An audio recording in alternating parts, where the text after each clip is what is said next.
Welcome back to AP Precalculus in under 3 minutes. No time for intros, let's get into it. Topic 2.7 is meant to essentially prepare you for the SAT.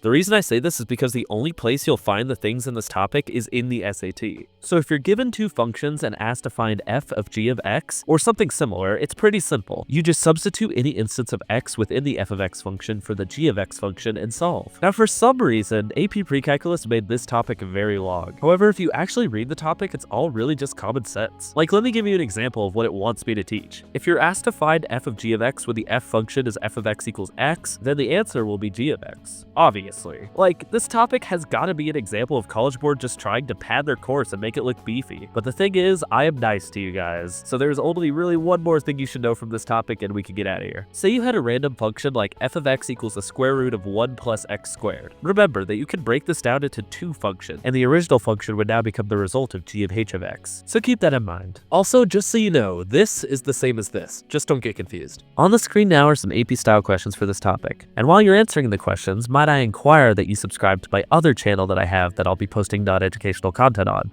Oh, and answers up now. I will see you in the next one.